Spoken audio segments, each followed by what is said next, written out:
Hi everyone! Welcome to the Wake Live Show. So I'm Ebony and you're on my channel, Butterflies on My Bookshelf, and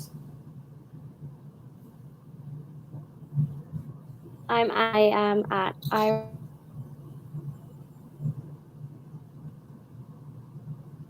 can you say that again? I'm sorry, you cut out. I'm Anne from the Irish Book Nerd. Okay. And make sure that you go follow us because all the links are in the description box, so make sure you go follow us. We do have another co-host. Her name is Celeste, and her channel is The World of Reading, but she wasn't feeling good today, so she couldn't join us, which is sad. But I bet she's watching right now. So today we're here to talk about Wake by Lisa McMann. I think to start us off, I'll give a little non-spoilery synopsis. Yes, Wake. sounds good. Okay. So Wake is about this girl named Janie who has this sort of power / curse of falling into other people's dreams if they're dreaming near her. And she doesn't know why she has this power and why she's able to do this. She can't do anything about their dreams, like she can't change them or anything. She's just kind of stuck with it. And it is actually really unfortunate at times because, like, in high school, if someone's sleeping in class, she'll fall into it and then she won't have a way to get out of it, and it's really bad for her. And so that causes a lot of issues for Janie. This book is sort of it's mostly contemporary, but it has a little bit of magical realism, if you couldn't tell.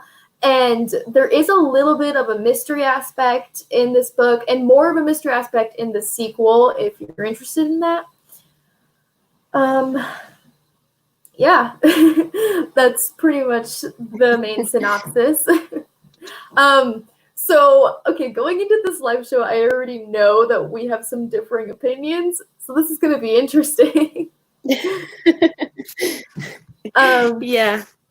So, Anne, do you want to talk about your thoughts on it?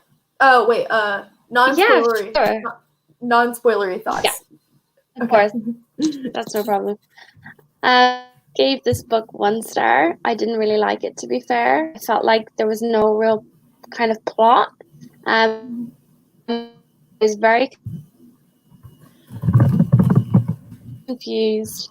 And yeah, I just felt like I didn't really know because it just felt really, really choppy. It did change, it kept skipping months and years, which kind of kept getting me confused because the 1 minute we were like Janie was 8 years old or whatever, or she was 16 going to school, and the next minute she's like 19, and it was very, very confusing for me, and I just felt really like it just wasn't written very well. But yeah, that's just my thoughts. Obviously, it's not my sort of thing. I'd be more into the epic kind of fantasy. But yeah, I think there would be people who do enjoy the book with the little bit of magical realism. So this is actually one of my favorite books. And which is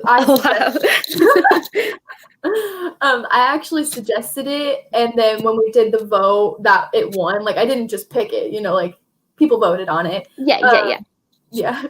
I personally, I really like this book. I like the way it's written. Like, I know that you said you thought it was kind of choppy, but I kind of like the timestamps and whatnot because it's I don't know. It makes it feel like faster to me. I don't know. The first time I read it, I think I read it in like a day.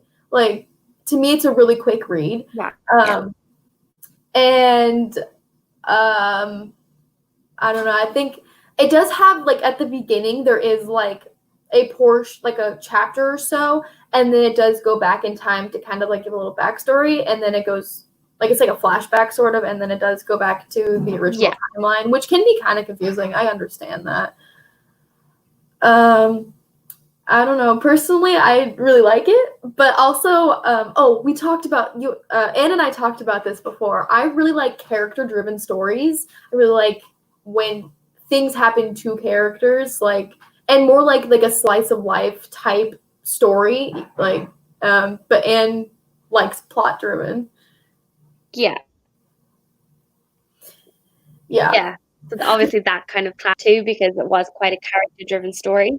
There wasn't really much of a plot. So obviously not my cup of tea, but yeah, that's okay. Yeah. That happens. We're very different readers. Okay, well, Yeah.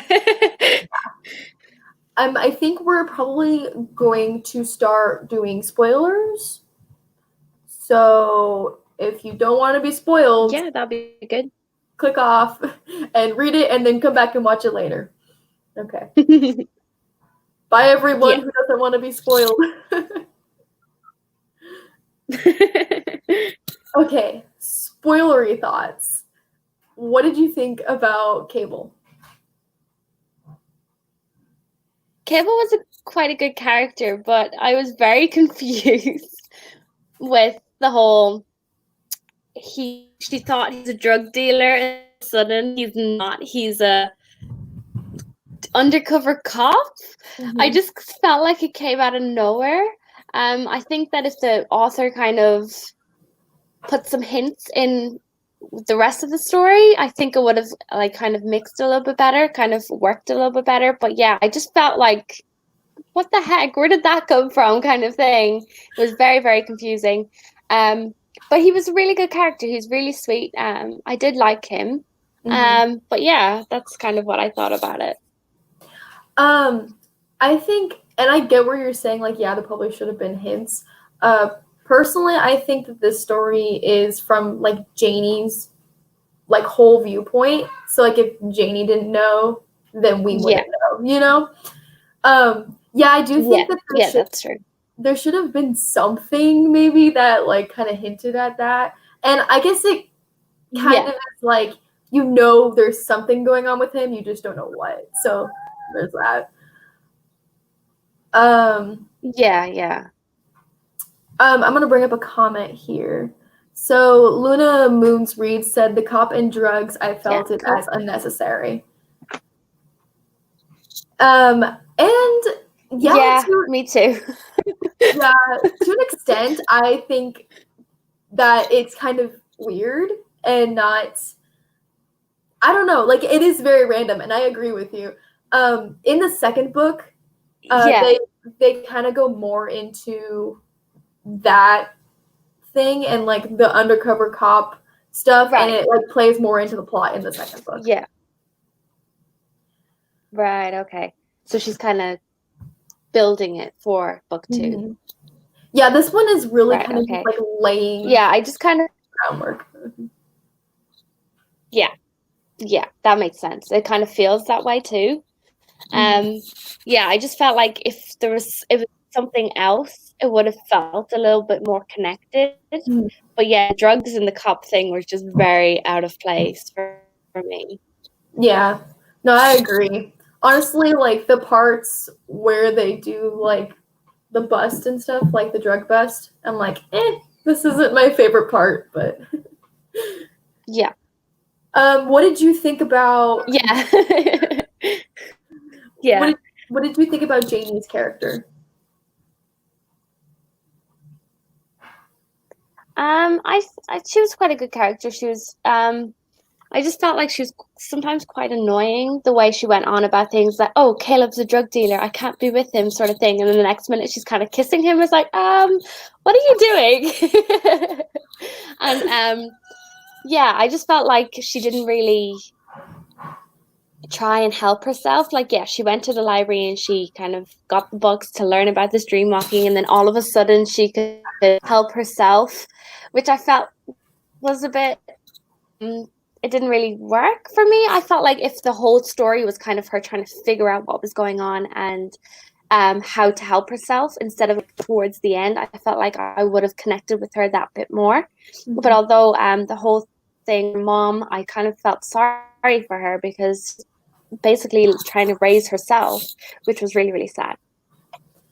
Yeah, it definitely would play a huge like impact on Janie's character with her having to try to raise herself and having a neglectful mom. And I wanted to bring up, okay, so Celeste isn't here, but she did tell us some of her thoughts, and she said something about that. I wanted to read it. she said that she didn't think the relationship between Janie and her mom was handled very well because Janie didn't have any emotion about her mom being neglectful, and that's something that would really like impact a kid. And I actually agree. I never thought about that before this live show, before Celeste said that and you said that. Me too. Like, yeah, it's definitely something that you would have some sort of effect from not like raising yourself and having to take care of yourself from the time you're like 6 years old or whatever it says in the book. That's not something I ever thought about. Mm-hmm. Yeah, that's definitely, it's kind of important to address in a novel, because it is such a triggering kind of thing. A lot of people do have abusive parents, and I feel like Janie just kind of brushed it off, like understand that that's all she's known, but still she'd probably feel a bit anger or sadness or whatever it is, and we didn't really get to see that. It was just kind of brushed over. We knew her mom was alcoholic and Janie was herself, but she was just like, oh yeah, whatever, I'm just going to go work full time and get out of here kind of thing. There has to be something there too. Mm-hmm. Yeah, Luna Moonsreed said, yeah, she didn't mention anything about her mom other than that she was an alcoholic. And yep, that pretty much sums it up. Although I do want to bring to mind a scene that was towards the end of the book when Janie's friend and her friend's boyfriend were in jail and she had to go bail them out at like 3 a.m. And she went and she was like $20 short for the bail, and she asked her mom and she's like, I'll pay you back, it's fine. And her mom's like, you don't have to pay me back. And I kind of like, I felt some emotion there. I was like, oh my goodness, she actually does care. Yeah, towards the end you do kind of see her mom is slowly kind of coming back to herself, which I would have liked to have seen that explored a little bit more. But yeah, it was really nice. It was kind of a nice little heartwarming moment, which I did like. I feel like I'm referencing the second book a lot, but they do kind of go into that. They do kind of go into that a bit more in the second and even the third book about why her mom is so neglectful and like what happened and that kind of thing. Okay, that makes more sense. Yeah, like I said, this book really does just like lay groundwork, and then the second two books like build upon it. Which like, is that the best way to write a book? Probably not, but I mean, for me it works. I mean, it was written in 2008, so we do kind of have to keep that in mind as well. It was such a long period of time, and that was probably how a lot of books were written at that stage as well. So that's probably something to keep in mind if you're going into this series. It was written a long time ago. Yeah, that's very true. I mean, young adult books didn't even start becoming popular until like early 2000s. So this was probably still like new territory. Yeah, exactly. Yeah. What did you think about the romance? It was a little bit, I think they were cute together, but I just feel like there wasn't enough build up or anything like that. It just kind of happened really quickly. And then all of a sudden they were in love with each other kind of thing. But yeah, I've just felt like it could have been built upon more from the start, where like Caleb puts her on the skateboard and like skates her home, which I thought was really, really cute. And I was like, oh, I think he's going to be the main romance here. But I just felt like it could have been built on a bit more, because it started there and then it kind of skipped 2 years or whatever it was to them Caleb being the hot new guy, because no one really knows who he is because he's changed so much. I just felt like it could have been built on more throughout the story. Yeah, I agree. It is kind of like rushed, and it's it is really like back and forth too, because Janie's like, she thinks that he's this partier and he's with Shay Wilder, and then she's like, I don't want to talk to him, he's a douchebag, and then I mean, he is undercover, so it's like hard for him to be like, hey, I'm not with her, I'm just pretending to be, like he can't do that. Yeah. And there's a lot of back and forth. I definitely agree with that. And okay, so I think that I actually view this book in sort of a nostalgic way because I Yeah. read it when I was in like middle school or like a freshman or something. And so like I loved it then, and back then I didn't really like pay attention to how well things were built up. Yeah, So you weren't critically kind of reading, yeah, so it's really interesting for me to hear your thoughts and our viewers' thoughts, and just like understand what they like, their opinions and like where they're seeing Yeah, these things. because it's my first time reading this, so I'm like older. I'm like 20 years old, so Mhm. I see things in a different light.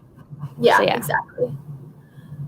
What did you think about the way Lisa McMann wrote the dream scenes and like how she wrote them? They were actually really well written. I really enjoyed those. They were really, really graphic and really descriptive, and you really kind of felt the terror or the really nice, sweet moments. They were really, really well written, and I did enjoy the dream scenes. So yeah, that was definitely a positive with it. I can tell she is a good writer. She knows how to write. It was just but everything else was quite choppy. But the dream scenes were really, really good. I really enjoyed them. Mm-hmm. I like them too. I also like the way it's written in like a different font, so it's Yeah, easy to tell what's dream yeah, and what's not. Mm-hmm. yeah, Yeah, and I also like. I remember there's this one scene where Janie falls into a dream of like one of the like jocks at her school, and he's like naked or whatever, and he's playing football, and so she's like, "Ugh, can this be over already?" You know, it really kind of like makes you yeah, think of she's really been dealing with this for so long, and she's like yeah, yeah. sick of it. Yeah. Or like when she's going into Caleb's dreams and he's like this scary kind of dude with like these knives for hands. You can actually feel her terror because she's stuck in this thing that she doesn't want to be stuck in, and she's no idea how to help herself, which I found really, really interesting as well. Yeah, I don't. Every time I read this, when I read the like scene where she's in Cable's dream and he like turns into a monster, I'm like, Yeah. why? I don't know. Yeah. I'm just like, Yeah. okay, this is a thing that's happening now, you know? Yeah. And I mean, I Yeah. know it's kind of. Oh, sorry. Go ahead. I think it's more the fact that his father was abusive, and in his dreams, Caleb is finally standing up for himself and making his father fear him by turning into this sort of monster, which was quite interesting and kind of good to think about. Yeah, it was really cool to explore. Yeah, I know that like that is it's portrayed that way because of like the abuse that he's lived through, but at Yeah, the same time, I feel like it's kind of weird. I don't know. it is. I looked it up and I wanted to let you know that this is Lisa McMahon's first book. So, Oh, wow. Okay, that. Yeah. Yeah. Yeah, that's definitely probably plays a role into some of the writing. Yeah, definitely. Yeah. Yeah. What did you think about the best friend? I don't even remember what her name is. Oh, what was her name? Damn it. Oh gosh, Oh, now I feel bad. so yeah, I think she was nice. But I do feel like there were certain scenes where she was a bit rude to Janie and a bit like, oh well, Melinda says this or Melinda does this, so I'm going to do this sort of thing, which is like, it's a bit backstabby and a bit bitchy. But then again, it happens. It is real life, to be fair. If you have like one friend who doesn't like the other friend, you're kind of stuck in between and you're kind of trying to please both. I also felt really, really weird about her relationship. Oh, with Um, the really old boyfriend. yeah, I felt really weird about that. Yeah. Yeah, and him like getting her into drugs, and I wasn't the biggest fan of the relationship, but she seemed to be a pretty good character. Yeah. Her name's Carrie. I just remembered. Carrie, yeah, I knew it started with a C. Yeah. Yeah. Personally, I mean, I'm glad that she is there for Janie and is Janie's friend. Like, especially like at the beginning when it has the like the sleepover scene and Melinda's there, Yeah. and Carrie really like stands up for Janie when Melinda's like, ew, get your clothes from Goodwill or something, and Carrie's like, Melinda, knock it off, you know? Yeah. But I feel like as the book progresses and as she starts dating, I think his name is Stu, the boyfriend. Yeah.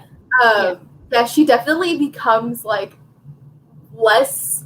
She appears less often, and she's less there for Janie, which I think is really realistic because I've personally experienced stuff like that with your friends. Yeah, they just like disappear when they start dating somebody new. Yeah, which sucks, but it happens. Okay, what did you think? I know we talked about the like undercover cop thing being like kind of random, but like, what did you think of what's her name, Fran, the boss lady that Cable works for, and like what were you thinking? What was going through your head when they explained that Cable was an undercover cop? I was like, what the heck? What is going on? But I also really liked the kind of mother-son relationship that Caleb and her had. It was really sweet. Like she took him under his wing and got him out of a bad place and really helped him. And I really liked the way she took Janie in as well. And when Janie was kind of describing her dreams, because she saw Janie have like that paralyzing fit where she fell into someone's dream, she kind of just took it in her stride and kind of went with it. Which I found really, really good. She was a really nice character, even though she was very strict and stern, which makes sense because she's a captain of a police station. And yeah, I think she was a really great character, and I think that I would like to see more of her if I was going to continue with the series. That I'd definitely like to see more of her and kind of her taking care of Caleb and Janie. Well, I'll tell you that she is in the second and third book. Oh. So, oh gosh, what was my next question? I just had one. What did you think of? I think her name was Martha, the old lady at the nursing home. Oh, she was so sweet. But when she passed away, it was really strange because she kind of left a note for Janie, saying, "Oh, it's nice to see someone else kind of dream walking too." And it's like, you'd think that she would kind of have said something to Janie to kind of help her learn something. But yeah, she was really sweet, and I really liked the way she kind of gave money to Janie to go towards college, which was really sweet because I know like a lot of elderly people, they don't have many people when they get to that stage, and Janie was kind of there for her and helped her and took care of her, which was really, really nice. Yeah, I really like her character, and I remember the first time I read when she died, I was like, what? No! Oh my gosh! Yeah. But I also really liked the way Janie kind of gave her that dream where she got to be with the soldier man, which I thought was really cute and really nice. Yeah, I think that was Martha's way of like sort of communicating to Janie that she's also a dream catcher, like and kind of like her way of teaching Janie that. And again, I'll tell you in the second book, they go into that more and explore dream catching some more. Yeah. So. I did also enjoy the way Martha turned up in the dreams that Janie was stuck in and kind of helped her through it and kind of helped her realize that she can actually help these people have like nicer dreams and not like these massive nightmares, which I thought was really cool and really interesting. Yeah, I do really like just the whole idea of dream catching. You can do like so much with it, and I really like when Lisa McMann explored that. Yeah, it's very intriguing. Like I've never heard of anything like a story plot line like this at all, and I was really, really intrigued getting into it. And yeah, it was very interesting. Okay, well, I think that was like all the questions that I had. That's fine. Do you have any other thoughts that you want to? No, I think I've said everything that I think I might actually put it up to a 2-star after like exploring this a little bit more. I didn't actually hate it as much as I thought of it when I was reading it. But yeah, just exploring this sort of thing, I do think I'm going to put it up to a 2-star, and I may continue with the series. Well, if you do, I hope that you enjoy the other books some more now that you kind of know what to expect. Yeah. That'd be awesome. Before we finish up here, I wanted to read the rest of Celeste's thoughts. she said that she didn't think the characters were developed enough, which we did talk about a bit. Yeah. Which, yeah, I kind of agree, especially in this first book. It's still trying to find itself. It is, yeah. And I read that one. She thought the romantic relationship was really weird and she didn't feel it.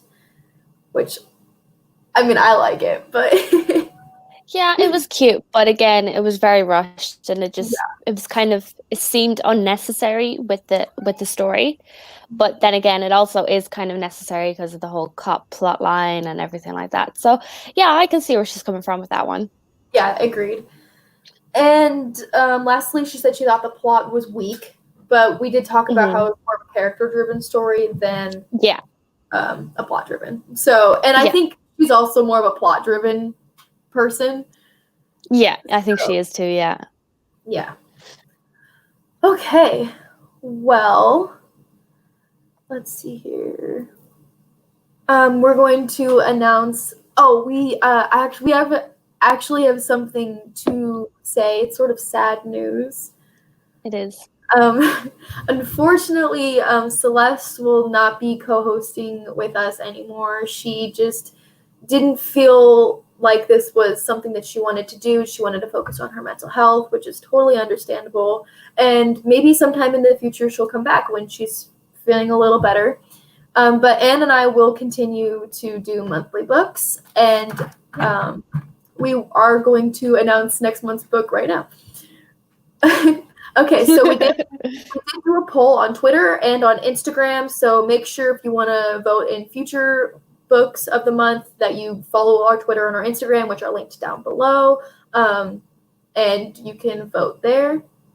So the August book of the month is going to be The Book Thief by Marcus Zuzak. Have you read this book, Anne? No, I haven't. It's going to be my first time. I haven't read it either, and I'm really excited because it's a historical So fiction. am I. Yeah. Yeah, and it's supposed to be like really, really sad, but really popular. So I'm really excited for this. Mm-hmm. Yeah, I've heard lots of really good things about it. So yeah, I'm really excited to read it. Yeah. And we don't have a date yet for next month's live show, but make sure you follow us on Twitter and Instagram, and we'll let you know when we come up with a date for that. Yeah. Okay. Anne, do you have any last minute thoughts? Just thanks for letting me join, and I'm really, really excited to continue doing the book club. Yeah, well, thank you for joining, because if you hadn't joined and Celeste left, I would be doing it by myself. Unfortunately, yeah. You'd be having a conversation with yourself. I could just talk to the wall, it'd be fine. Yeah, that works. Yeah. So yeah, thank you so much for joining me, Anne, and thank you to all of our viewers who are watching this either right now as we're filming or later on if you're watching it like after the live show is over. Thank you all so much for joining us. Make sure you like and subscribe to all of our channels if you want to see more bookish content from us. Next month's live show will be on Anne's channel, so make sure you go subscribe to her. And thank you all for watching, and we will see you next month to talk about The Book Thief. Okay. Bye. Bye.